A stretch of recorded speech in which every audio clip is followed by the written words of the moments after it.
The day I was promoted to lieutenant after 10 years of sacrifice, combat tours, and training others how to survive, I stood in full uniform in front of the American flag. And no one from my family showed up. No call, no message, not even a congrats text. I remember staring at those empty chairs in the third row, the ones I'd specifically reserved for them. Mom, Dad, and Julia. 3 vacant seats that somehow managed to speak volumes louder than the applause around me. The metal folding chairs gleamed under the fluorescent lights of Fort Bragg's ceremony hall, mocking me with their emptiness. Lieutenant Riley Monroe. The commanding officer's voice echoed through the room as I stepped forward. Shoulders back, chin high. I'd practiced for this moment 1,000 times in my head. The pride I'd feel. The moment my father would finally look at me, really look at me with something other than mild disappointment.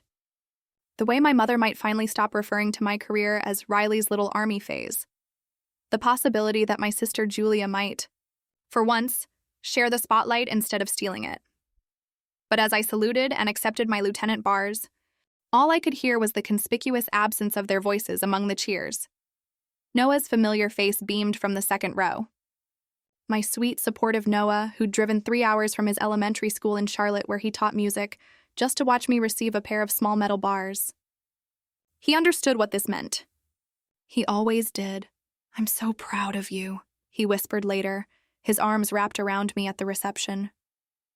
His curly brown hair tickled my cheek as he held me close.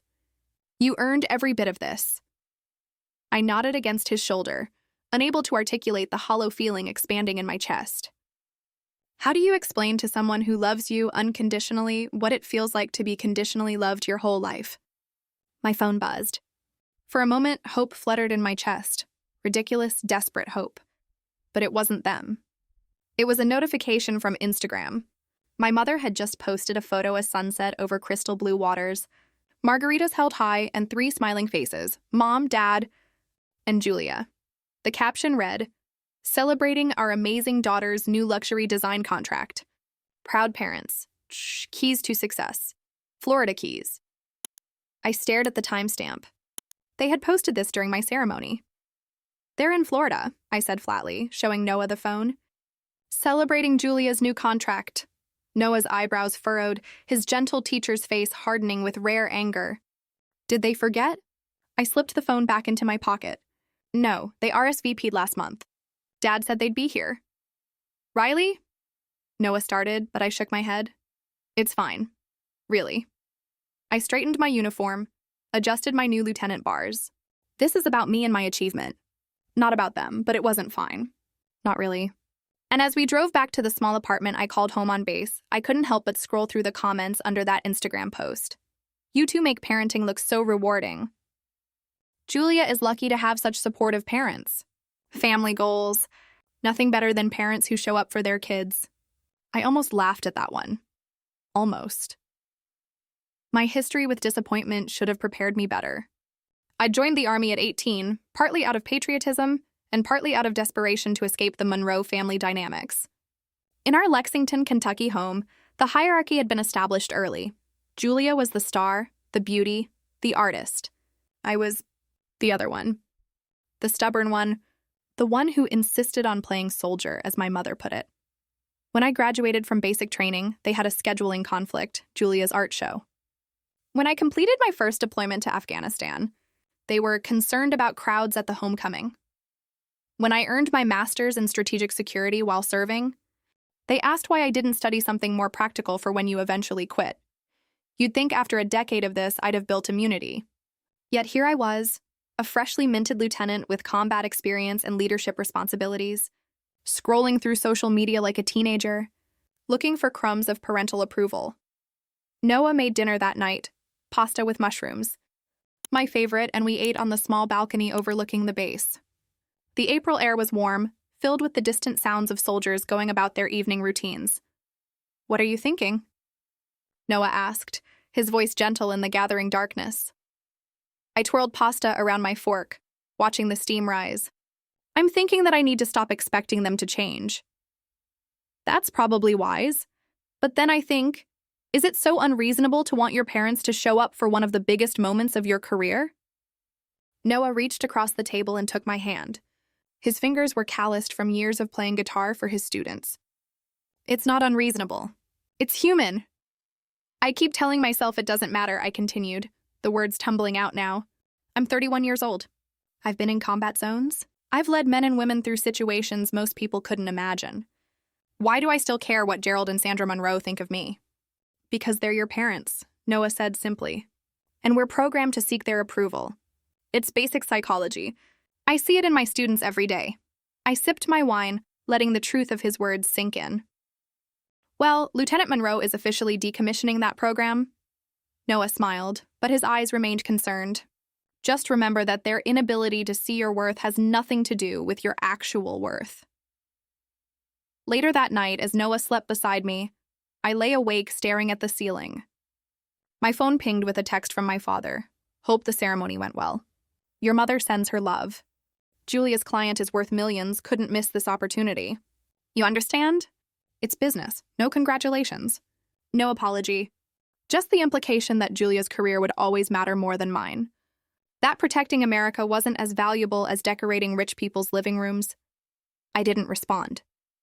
For once, I didn't feel the need to make excuses for them or pretend their absence didn't cut deep. Instead, I turned off my phone, curled against Noah's warm back, and promised myself that this would be the last time I let their indifference diminish my achievements. I had no idea that less than a week later, that promise would be tested in ways I never imagined. 6 days after my promotion, I was deep into training a new intelligence unit when my phone vibrated against my desk. I rarely kept my personal phone on during work hours, but with Noah attending a teaching conference in Raleigh, I wanted to be reachable. Glancing down, I saw my father's name flashing on the screen. For a moment, I considered letting it go to voicemail, but 10 years of military discipline had instilled in me a reflexive response to duty. Even familial duty I no longer believed in. Excuse me, I said to the team of analysts gathered around the map table. I need to take this. Continue with the scenario. I stepped into the hallway, the fluorescent lights buzzing overhead. This is Lieutenant Monroe, I answered, deliberately using my rank. Riley, honey. My father's voice boomed through the speaker with artificial cheer. How's my military girl? The same way he'd been calling me since I was 18, as if my career was a cute hobby rather than a profession I'd dedicated my life to. I'm at work, Dad. What do you need? My tone was professional, detached. The same voice I used with difficult superior officers. Work, right? Of course. Listen, sweetheart, I hope the ceremony went well. Your mother and I were just devastated we couldn't be there. Julia's client was worth millions, I know. You texted me. I glanced through the small window at my team, watching them point at satellite imagery, continuing their training without me. Is there something else? There was a pause, and then my father's voice dropped its cheerful facade. Well, yes, actually. There's a bit of a situation here that I think you might be able to help with. Something in his tone made me straighten, military instincts kicking in. What kind of situation? You remember that investment property downtown? The one near the university? I frowned, trying to recall. Vaguely. The converted warehouse? That's the one. Smart girl always had a good memory. He laughed nervously. Well, there's been some administrative issues. Nothing major. Just some parking citations and zoning fines that have accumulated. Accumulated, I repeated flatly. Yes, well, these things happen in business. The city's being unreasonable about it. Threatening legal action now. I leaned against the wall, suddenly understanding where this was heading. And this concerns me how exactly? Another pause, longer this time. I could almost see him adjusting his tie, a nervous habit he'd had since I was a child. Well, Riley, if you recall, we had you co-sign some of the paperwork back in 2019, just as a formality. You had the cleanest credit history in the family, and we needed... I remember now. I cut him off. I had been home on medical leave, recovering from a foot injury sustained during training. Desperate for any sign of my father's approval, I'd signed whatever he put in front of me. You said it was just for tax purposes. A technicality. And it was. It is, his voice rose an octave. But now the city's being difficult, and since your name is on the documents, my stomach clenched. How much, Dad? Pardon? The fines. How much do they want? He cleared his throat. 25,000. The number hit me like a physical blow. $25,000? For parking citations? And some zoning violations. And late fees, interest. You know how these bureaucrats are always squeezing the small businessman. Small businessman. As if Gerald Monroe's real estate holdings across 3 counties constituted a mom-and-pop operation. And you're calling me because… Well, honey, since your name is on the paperwork and you're the only one with the clean credit rating, the implication hung in the air between us. My father, who hadn't bothered to attend my promotion ceremony, was now asking me to bail him out, to pay $25,000 to protect his business and my credit rating. Let me get this straight, I said, my voice dropping to a dangerous quiet. You missed my promotion to celebrate Julia's new contract, and now you're asking me to pay $25,000 to fix your mistake? Riley, that's not fair. This isn't about your army thing, my army thing. The words came out as a near whisper. You know what I mean. This is serious. This is business. Family business. And we need you to step up. I closed my eyes, feeling a cold clarity wash over me. For years, I'd been the family's safety net without ever being their priority. The reliable one they never celebrated but always called in a crisis. I need to think about this, I said finally. Think? Riley, there's no time to think. The city is moving to place a lien. I said I need to think about this. My voice was steel now. Lieutenant Monroe's voice. I'll call you back. I hung up before he could respond, then stood there in the hallway, breathing deeply the way I'd been trained to do under fire. My hand gripped the phone so tightly that my knuckles had gone white. Through the window, I could see my team still working, focused and professional. People who respected my leadership, valued my experience, saw me as essential. In that room, I was Lieutenant Monroe, intelligence officer, decorated service member. But to my family, I was still just Riley, the backup plan, the signature on documents, the responsible one they could count on to clean up their messes without expecting gratitude or recognition. My phone buzzed again. A text from my mother. Your father just called you about that silly parking situation, didn't he? Don't worry too much about it, darling. These things happen in business. We know you'll handle it. By the way, Julia's sending you pictures from the Keys. The sunsets were just magical. I stared at the message, reading and rereading it, looking for any acknowledgement of what they were asking me to do. Any recognition of the sacrifice. Any hint of apology for missing one of the most important days of my career. There was none. And in that moment, something inside me, something that had been bending for years, finally broke. I returned to my apartment that evening with my mind racing. The training session had gone well enough. My team hadn't seemed to notice that their lieutenant was operating on autopilot. Years in the field had taught me how to compartmentalize, to push personal crises into a locked box while duty demanded my attention. But now, alone in my living room with nothing but the soft hum of the air conditioner for company, the box burst open. I kicked off my boots and poured myself a glass of bourbon, not my usual drink. But tonight called for something stronger than wine. The amber liquid caught the light as I sank onto my couch, phone in hand. There were 3 more missed calls from my father, 2 from my mother, and a text from Julia. Hey, soldier girl.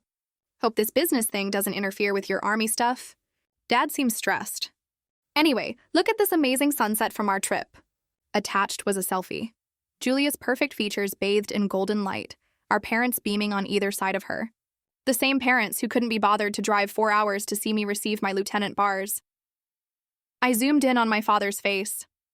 He was wearing the Rolex I'd noticed in their Florida photos, a watch I'd never seen before. New, obviously. Expensive, certainly. Something didn't add up. Setting my drink aside, I opened my laptop and logged into my personal email.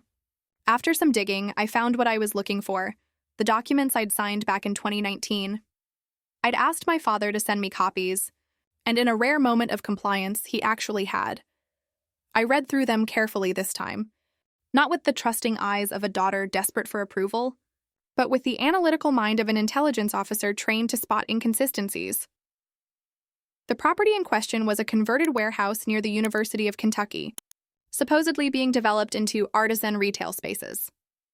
But as I scanned the documents, I noticed something strange. The property had been purchased for $780,000, but the loan was for $1.2 million. Where had the extra money gone?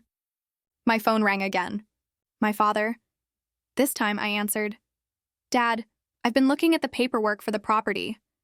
Riley, there's no time for that. We need to resolve this situation quickly. The city, where did the extra money go? I interrupted. What extra money? His voice took on that patronizing tone I'd known my whole life, the one that said I couldn't possibly understand the complexities of his business world. The loan was for $1.2 million, but the property only cost $780,000. That's $420,000 unaccounted for. There was a pause. Those are development costs, Riley. Renovations, permits, consulting fees. This is a complex project. And the parking citations? How did they accumulate to such a high amount? These things happen when you're running multiple properties. He sighed dramatically. Riley, I didn't call for an interrogation. I called because we need your help. Family helps family. The bitter laugh escaped before I could stop it. Family helps family? Where was that sentiment last week? Not this again. Your sister had a major opportunity. It was my promotion, Dad, after 10 years of service. 3 deployments. You couldn't spare one day? Riley, you're making this personal when it's about business. That's always been your problem. You take everything so personally. I closed my eyes, feeling a headache building behind my temples. Give me 24 hours. I need to think about this. We don't have 24. I hung up, then immediately powered down my phone. The silence that followed felt like the first deep breath I'd taken in years. I spent the next hour combing through every piece of financial information I could access. Bank statements, credit reports, even Julia's social media, which was a treasure trove of unintentional evidence. The pieces started falling into place. A photo of Julia with her amazing new business car, posted 8 months ago. The caption thanked Daddy for making it happen. A series of pictures from a ski trip to Aspen last winter, a trip I hadn't known about. And most recently, their Florida Keys vacation, complete with seaplane tours and private beachfront dinners, all while the family business property racked up violations and fines. I was still connecting dots when Noah called on our landline. Hey, I tried your cell, but it went straight to voicemail, he said, concern evident in his voice. Everything okay? I told him everything, the call from my father, the fines, the documents I'd signed, the discrepancies I'd found, and the growing suspicion that my parents had been diverting business funds for personal use specifically to fund Julia's lifestyle. I think they used that extra loan money to support her design business, I said finally. And probably to buy her that car. And who knows what else. Noah was quiet for a moment. What are you gonna do? It was the question I'd been asking myself all evening. I don't know, I admitted. If I refuse to help, it could destroy my credit. But if I bail them out, they'll never learn, Noah finished for me. And they'll do it again. Exactly. Riley, Noah's voice grew serious. You've been fighting for a flag and a country that values loyalty. Maybe it's time to stop fighting. For people who only value what you can give them. His words hit home with the precision of a sniper's bullet, clean, direct, unavoidable truth. I need to talk to someone at the JAG office, I said suddenly. The military legal team might have some advice? Good idea. Want me to come home early? I can skip the last day of the conference. No, finish your conference. I'll be okay. I meant it. For the first time in this whole mess, I felt certain about something. I'll see you tomorrow night. I love you, Lieutenant Monroe, Noah said softly. I love you too. After we hung up, I made a cup of tea and stepped out onto my small balcony. The night air was cool, carrying the distant sounds of the Besa helicopter landing, voices calling cadence even at this late hour, the familiar rhythm of military life. This was my world now. These were my people. Not the family that saw me as nothing more than a convenient solution to their self-created problems. I thought about all the men and women I'd served with, the ones who'd had my back in the field, who trusted me with their lives. The ones who showed up, and I realized with sudden clarity what I needed to do. I wouldn't yell. I wouldn't cry. I wouldn't beg for the recognition I deserved. I would simply hold the line, just as I'd been trained to do, and for once, I would put Lieutenant Riley Monroe first, not the little girl still desperate for her parents' approval. The JAG office was quiet at 700 hours. I'd made an appointment with Captain Sarah Reeves, a military attorney I'd worked with on a security clearance issue the previous year. She greeted me with a firm handshake and gestured to the chair across from her desk. Lieutenant Monroe. What can I do for you today? I laid out the situation as clinically as possible, the documents I'd signed, the financial discrepancies, my suspicions about misused funds, and the city's impending legal action. I didn't mention my family's absence at my promotion ceremony. That wasn't relevant to the legal situation, even if it was the emotional catalyst that had finally opened my eyes. Captain Reeves listened without interruption, occasionally making notes. When I finished, she leaned back in her chair. First, let me be clear. If you signed those documents, you are legally responsible as a co-signer. However, she raised a finger, if you can demonstrate that you were misled about the nature of what you were signing, or if there's evidence of fraudulent activity, we have options. What kind of options? I asked. We could file a motion to have your name removed from the business entity, citing misrepresentation or fraud. We'd need to prove that the funds were misappropriated and that you had no knowledge or benefit from these actions. She tapped her pen against her notepad. Do you have documentation that shows where that extra loan money went? I shook my head. Not directly, but I have circumstantial evidence, social media posts showing expensive purchases and trips that coincide with when that money disappeared. That's a start. We can also request a full financial audit as part of legal proceedings. She looked at me carefully. Lieutenant, I should warn you, this would likely mean severing business ties with your family. Possibly personal ties as well, depending on how they react. I nodded, feeling a strange calm. I understand. And this would be on the record, public. Are you prepared for that? The question gave me pause. My whole life, I'd been conditioned to protect the Monroe family image. To keep quiet about the favoritism, the dismissal of my choices, the emotional manipulation. Going public would mean breaking that unspoken rule forever. Yes, I said finally. I'm prepared. Captain Reeves nodded approvingly. Then let's get started on the paperwork. In the meantime, do not pay any of these fines, and do not sign anything else they send you. Direct all communication through me. 2 hours later, I left the JAG office with a file of legal documents and a weight lifted from my shoulders. For the first time in this whole ordeal, I felt like I was back in control not of my family's actions, but of my response to them. My phone, which I'd turned back on just before entering the JAG office, immediately lit up with notifications. 5 missed calls from my father, 3 from my mother. Texts from both of them, increasing in urgency and emotional manipulation with each one. The latest, from my mother. Riley, your father is beside himself with worry. This isn't like you, ignoring family in a crisis. We raised you better than this. I took a deep breath and called my father. He answered on the first ring. Riley, finally. Where have you been? We have less than 48 hours before— Dad, I interrupted, my voice calm and controlled. I've consulted with legal counsel about the situation. There was a pause. Legal counsel? What are you talking about? Military legal counsel. They're helping me file a motion to have my name removed from the business entity, citing fraud and misrepresentation. The silence that followed was deafening. Then my father's voice, dangerously quiet. You're suing your own family? I'm protecting myself from a situation I was misled into, I corrected him. The loan money that didn't go toward the property. Where did it go, Dad? That's none of your concern. That's business. It became my concern when you put my name on those documents, when you made me legally responsible for your decisions. After everything we've done for you, he began, his voice rising. What exactly have you done for me, Dad? I asked quietly. You missed my promotion ceremony to celebrate Julia's contract.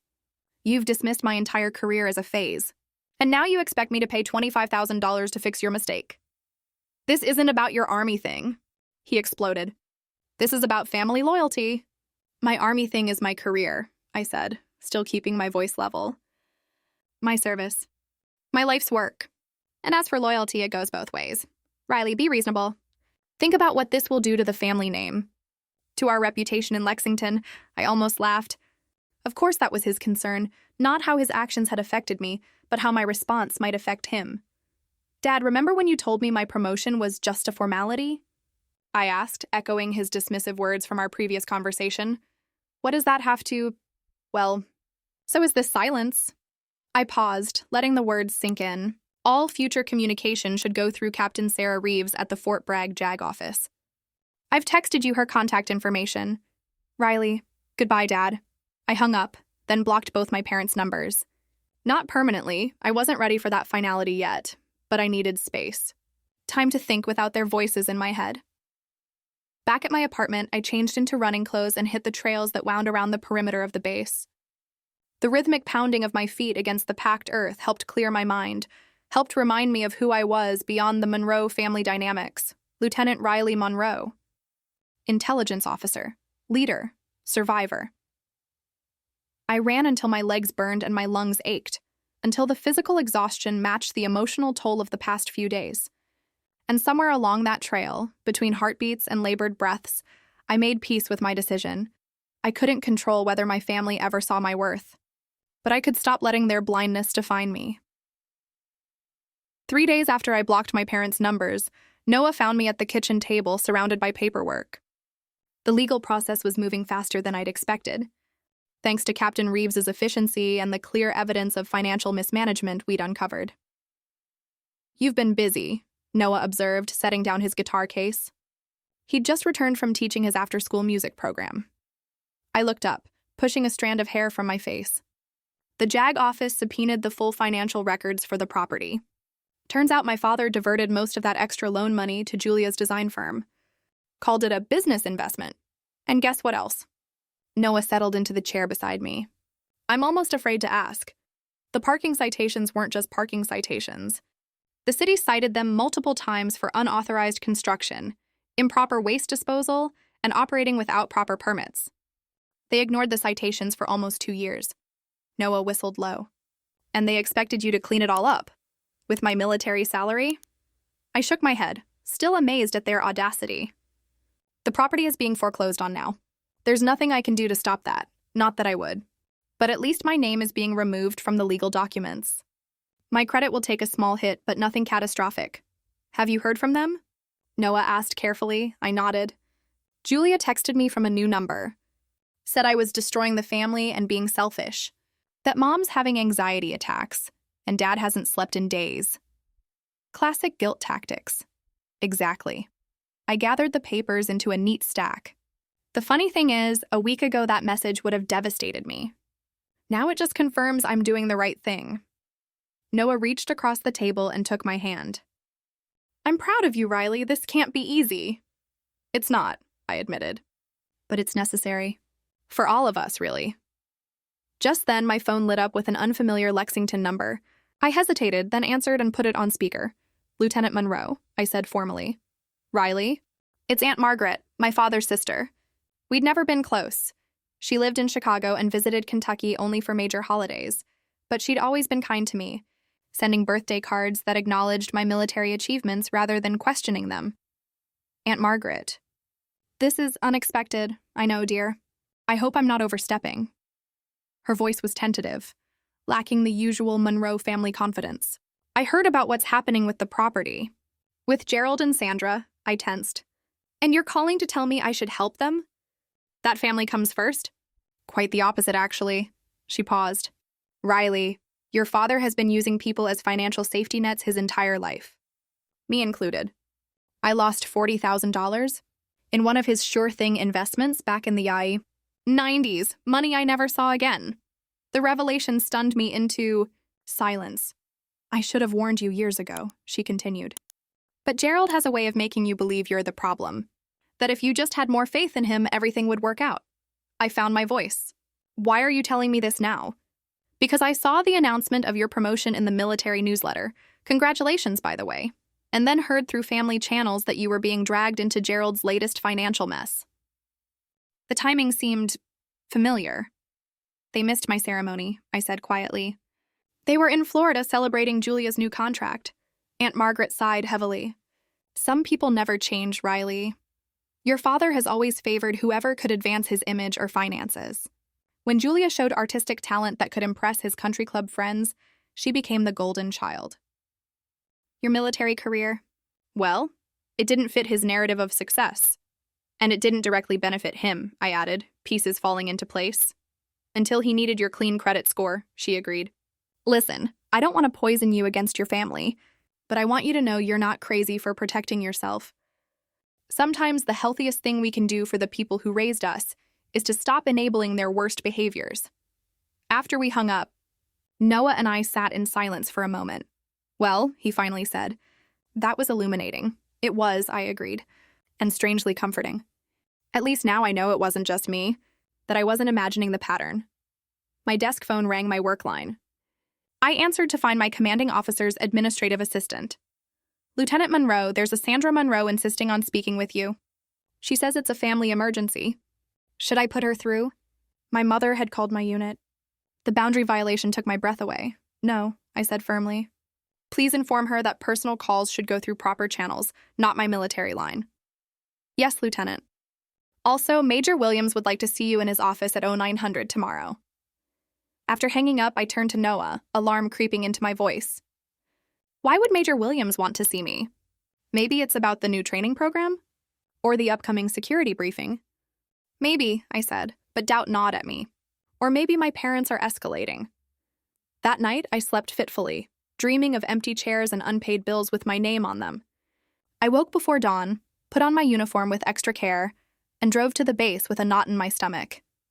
Major Williams was already at his desk when I arrived, reading through reports with his customary intensity. He looked up as I knocked on his open door, Lieutenant Monroe. Come in, close the door. I did as instructed, standing at attention before his desk.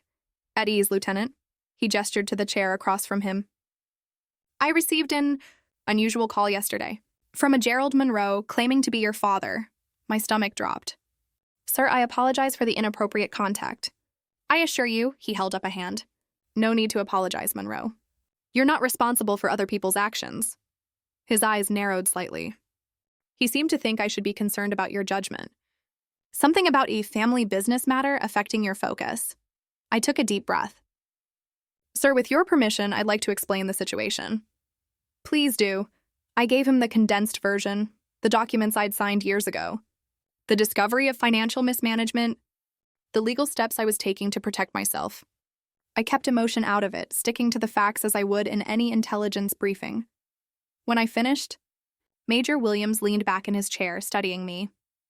And you believe this situation has affected your performance or judgment in any way? No, sir. I've maintained full focus on my duties. He nodded slowly. I agree. Your work has been exemplary, as always. He picked up a pen, tapping it against his desk. Lieutenant, do you know why I recommended you for promotion? The question caught me off guard. I assumed it was based on my service record, sir. Partially. But many officers have good service records. He set the pen down. I recommended you because you demonstrate exceptional judgment under pressure. Because you make difficult decisions based on facts, not emotions. Because you hold the line when others might retreat. I didn't know what to say. It appears you're applying those same qualities to your personal life, he continued. Good. Too many people compartmentalize character behaving one way in uniform and another out of it. True integrity doesn't work that way. Thank you, sir. As for your father's call, Major Williams's mouth tightened with disapproval. I've instructed my staff that no further communication from Gerald or Sandra Monroe is to be put through.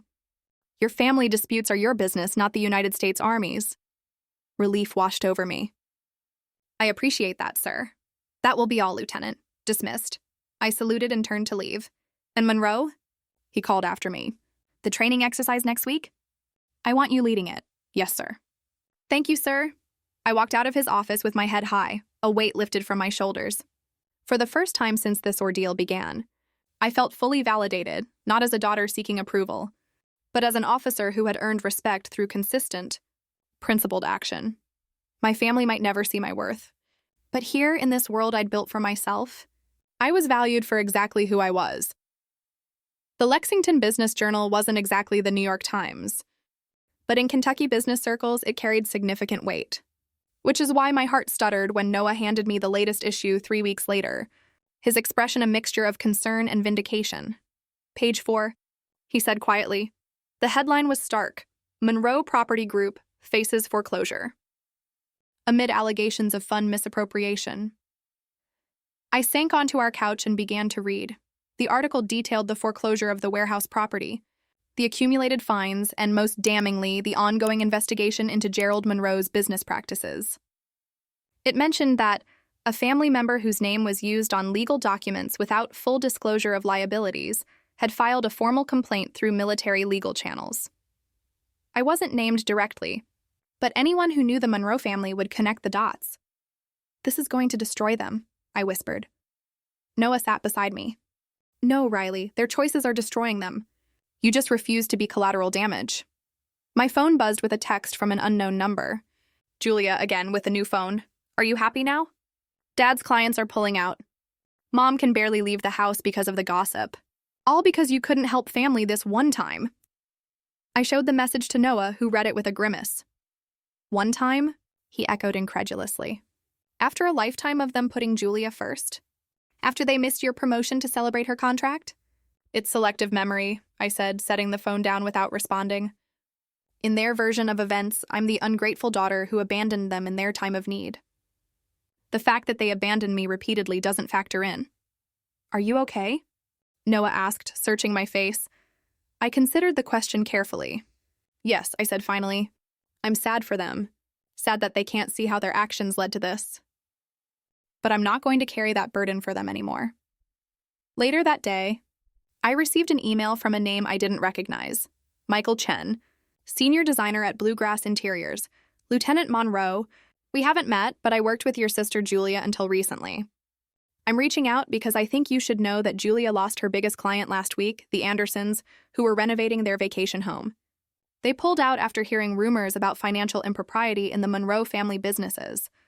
I'm sorry to be the bearer of bad news, but I thought you should be prepared. Julia has been telling everyone that you deliberately sabotaged her career out of jealousy. Respectfully, Michael Chen and I stared at the screen, a complex mixture of emotions washing over me. Guilt, momentarily, had I inadvertently hurt Julia's career? Anger at her lies about my motivations. And beneath it all, a persistent sadness for the relationship we'd never had. Julia and I had never been close, even as children. She was 5 years older, beautiful and charismatic from an early age, while I was the serious, stubborn tomboy who preferred climbing trees to attending her pageants. But there had been moments, rare, precious moments of sisterhood between us. The time she taught me to apply eyeliner before my first high school dance. The way she'd defended me when a neighbor boy had called me army girl with sneering derision. What had happened to that sister? Had she ever really existed beyond those fleeting moments? I was still pondering this when my mother's call came through. I hadn't unblocked their numbers. This was a new one, like Julia's. Against my better judgment, I answered. Riley. Her voice was tight, controlled. We need to talk about what you've done. Hello to you too, Mom. Don't be flippant. Do you have any idea of the damage you've caused? Your father's reputation is in tatters. Julia may lose her business. All because you couldn't handle one simple financial matter discreetly. I closed my eyes, centering myself. No, Mom. All because Dad misused business funds and tried to make me financially responsible for his mistakes. It wasn't like that. It was a temporary cash flow issue. These things happen in business. Then why didn't he tell me that when he asked me to sign? Why did he say it was just a formality? I kept my voice steady. Why did he divert loan money to fund Julia's car and your vacations? She gasped. That's a lie. How dare you accuse your father? It's all in the financial records. Mom, the ones the court subpoenaed. There was a long pause. Riley, please. Her voice softened, taking on the cajoling tone she'd used since my childhood when she wanted something. Just be discreet. Think of the family name. The irony nearly made me laugh. You never thought of my name when you used it on those documents. I'm just finally thinking of mine. This isn't like you, she said, desperation creeping into her voice. You've always been the sensible one. The reliable one. That's just it, Mom. I've always been the backup plan. The safety net. Never the priority. I took a deep breath. Not anymore. After we hung up, I felt strangely empty. Not relieved, not vindicated, just hollow. As if I'd finally laid down a burden I'd been carrying so long I'd forgotten what it felt like to stand straight. Noah found me on the balcony an hour later, staring out at the base as the sun set behind the distant tree line. Julia lost her biggest client, I told him without preamble. Because of the scandal, he joined me at the railing. And you feel responsible, it wasn't a question. He knew me too well. Part of me does, I admitted. The part that's still conditioned to put their needs first. To clean up their messes. And the other part? I turned to look at him, this gentle, steadfast man who had never once asked me to be less than I was. The other part knows that they made their choices. Just like I made mine. Noah wrapped an arm around my shoulders, pulling me close. For what it's worth, I think Lieutenant Riley Monroe made the right choice. I leaned into him, drawing strength from his unwavering support. So do I. On the horizon, the last light of day painted the sky in shades of amber and gold. Tomorrow would bring new challenges, new decisions. But for the first time in my life, I would face them as myself, not as the daughter desperately seeking approval, but as the woman who had finally learned to approve of herself. 2 months passed. Summer settled over Fort Bragg, bringing with it the familiar rhythm of military life in the heat early morning PT before the sun grew too intense, air-conditioned briefing rooms, and the constant hum of activity that defined my world. In that time, I heard nothing from my father. Julia sent a few more accusatory texts before going silent. Only my mother maintained contact sporadic messages that oscillated between guilt trips and tentative olive branches. Your father asks about you, though he won't admit it. Julia's design business is struggling. I hope you're satisfied. And most recently, we'd like to talk. Maybe visit you in North Carolina. I hadn't responded to any of them. Not out of cruelty or revenge, but because I wasn't ready. I needed time to find my footing in this new reality, one where I no longer organized my life around earning their approval. The legal proceedings had concluded with surprising swiftness. My name had been removed from all business documents related to the property.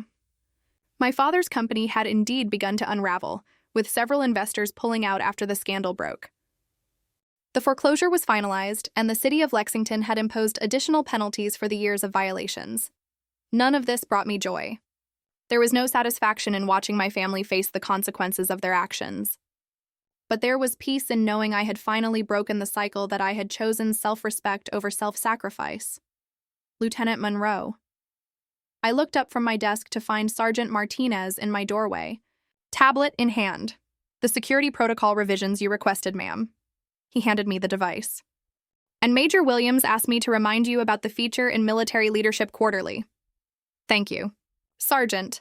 After he left, I opened my email to find the digital copy of the magazine that the Major had forwarded. There I was, in full uniform, profiled in a piece titled, The New Face of Intelligence Leadership. The photo showed me briefing a team, pointer in hand, confidence evident in my stance. The article detailed my approach to intelligence training, my philosophy on leadership, and my belief in balancing technical expertise with emotional intelligence. Not once did it mention my family or my personal background. It recognized me solely for my professional achievements and contributions. I stared at the image, barely recognizing the woman looking back at me. Not because she looked different. Same dark blonde hair pulled back in a regulation bun, same determined set to my jaw, but because of the quiet authority she projected. The self-possession. This was Lieutenant Riley Monroe, not Julia's little sister, not Gerald and Sandra's disappointing daughter. Just me, defined by my own choices and accomplishments. My desk phone rang, interrupting my thoughts. Lieutenant Monroe. Riley? It's Noah. Don't panic, but your parents are here. My heart stuttered. Here where? At the apartment. They showed up about 20 minutes ago. I told them you were at work, but they're insisting on waiting.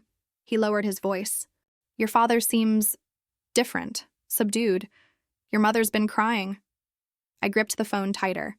Did they say what they want? Just to talk to you. Face to face. Noah paused. It's your call, Riley. I can ask them to leave if you're not ready. I closed my eyes thinking.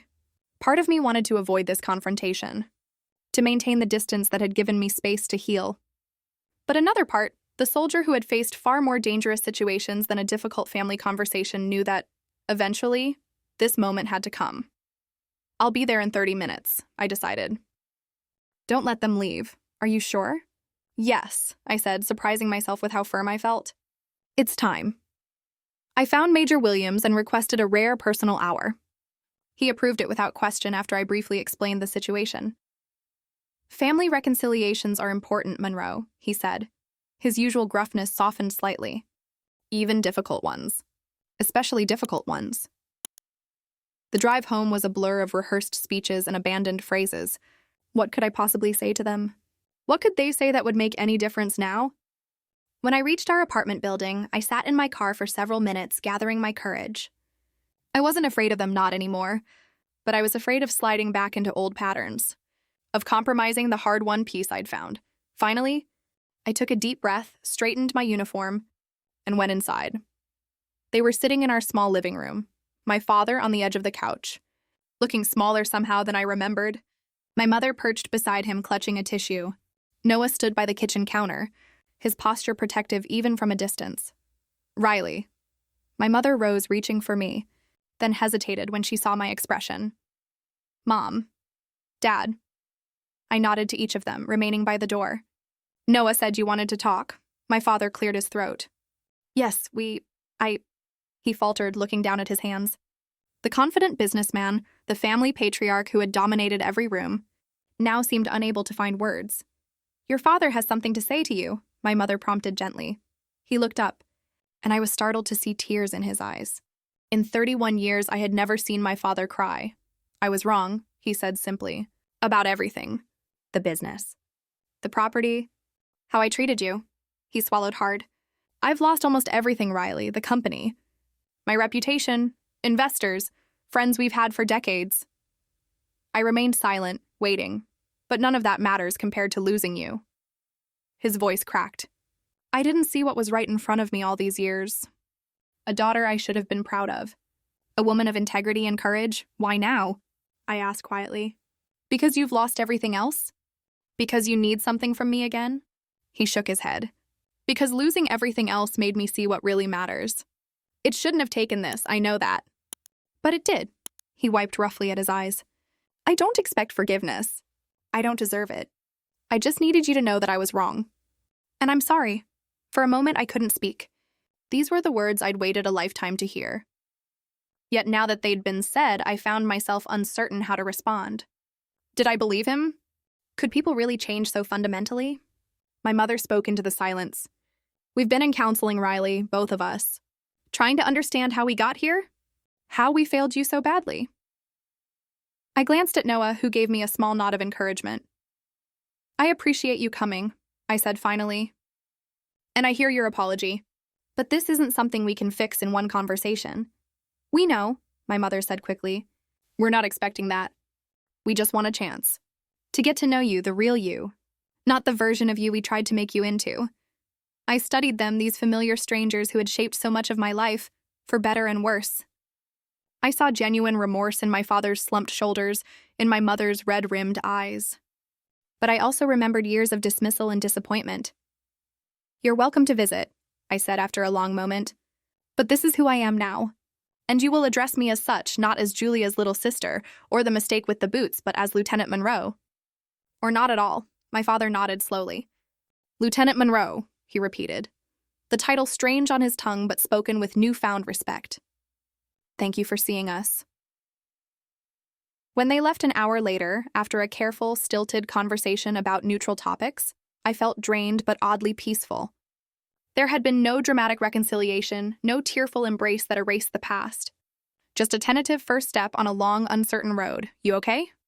Noah asked, wrapping his arms around me as the door closed behind them. I leaned into his embrace. I think so. It's not forgiveness, not yet. But maybe it's the beginning of something new.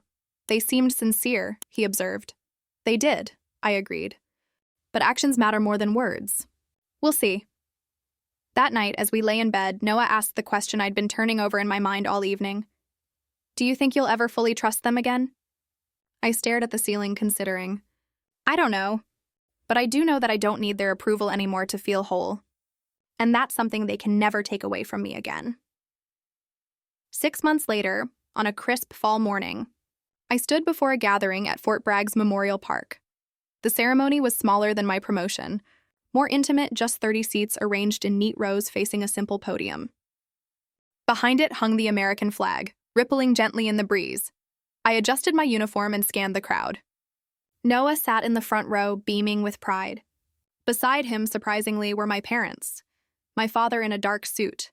My mother in a conservative blue dress, both sitting straight and attentive.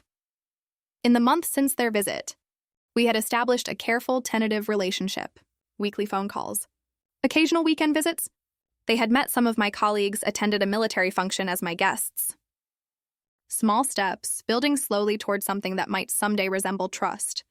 Julia had remained distant, still struggling with her diminished status and blaming me for it. But even there, tiny cracks had begun to appear in her resentment. A birthday card last month. A brief text congratulating me on the award I was about to receive.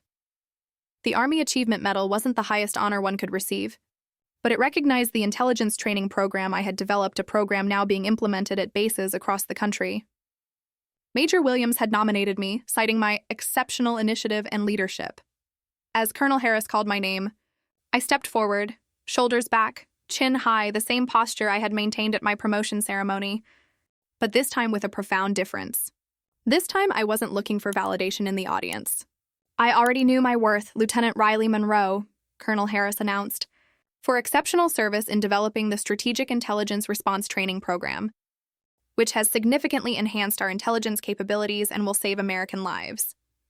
Your dedication and innovation reflect great credit upon yourself, the Military Intelligence Corps, and the United States Army. He pinned the medal to my uniform, then stepped back and saluted me. I returned the salute crisply, then turned to face the audience. My eyes met my father's. He was watching me with an expression I had never seen before, not pride exactly, but something deeper. Recognition, respect, perhaps even a touch of awe. When the ceremony concluded, my parents approached, moving somewhat awkwardly through the crowd of uniformed personnel. "Congratulations, Lieutenant," my father said formally, extending his hand. I took it, feeling the firmness of his grip. "Thank you for coming. We wouldn't have missed it," my mother added, her eyes bright with unshed tears. There was an awkward pause. Then my father cleared his throat. "Riley Lieutenant Monroe, I want you to know how proud I am. Not just of this award, but of who you are. The integrity you've shown. The leadership. The words I had longed to hear for decades. Yet now, while I appreciated them, I no longer needed them to feel complete." "Thank you," I said simply. Noah joined us, placing a supportive hand on my lower back. "We're having a small celebration at Veterans Memorial Park this afternoon. Just a picnic. You're welcome to join us." My parents exchanged glances. "We'd like that," my mother said. "If you're sure." "I'm sure," I replied, and meant it. Later, as the autumn sun bathed the park in golden light, I sat with Noah on a blanket spread beneath a maple tree. My parents had left after an hour long enough to share a meal and stilted but sincere conversation. Short enough to respect the boundaries I still needed. "They're trying," Noah observed. "Watching their car pull away." "They are," I agreed. "It's something." He reached into his bag and pulled out a small wrapped package. "I got you something. To commemorate the day." I unwrapped it carefully to find a small wooden plaque, beautifully carved and polished. The inscription read, "To Lieutenant Riley Monroe, leader, daughter, survivor, whole." Tears pricked at my eyes as I traced the words with my fingertip. "It's perfect," I whispered. Noah took my hand. "I'm so proud of you, Riley. Not just for the medal, but for everything. The strength it took to stand up for yourself. The grace you've shown in giving them a second chance." I leaned against his shoulder, watching the leaves flutter down around us. "You know what I realized today? When I was standing there receiving that medal?" "What's that?" "I spent years saluting a family that never once stood up for me. But the moment I stopped trying to be their definition of worthy, I finally became mine." Noah squeezed my hand. "That sounds like wisdom earned the hard way." "The best kind," I smiled. "The kind that lasts." As the afternoon waned, we gathered our things and headed back to the car. I carried my plaque carefully. This tangible reminder of the journey I had traveled from, the little girl desperate for approval to the woman who had finally learned that the only salute that truly mattered was the one I gave myself. In the distance, the flag still waved over Memorial Park, a reminder of the country and principles I had sworn to defend. But I had learned that sometimes the greatest act of courage isn't facing an external enemy, it's standing up for your own worth when those who should value it most fail to see it. I had made peace with the past without surrendering my present, found forgiveness without forgetting the lessons, and discovered that sometimes the family we choose, the one we build through love and respect and shared values, is the one that sustains us through life's battles. As Noah and I drove home, the metal pinned to my uniform caught the last rays of sunlight, a small but powerful reminder. We don't owe loyalty to people who exploit it. We don't owe love to those who weaponize it. But we owe ourselves protection, pride, and peace, and that, more than any promotion or medal, was the true victory I had won.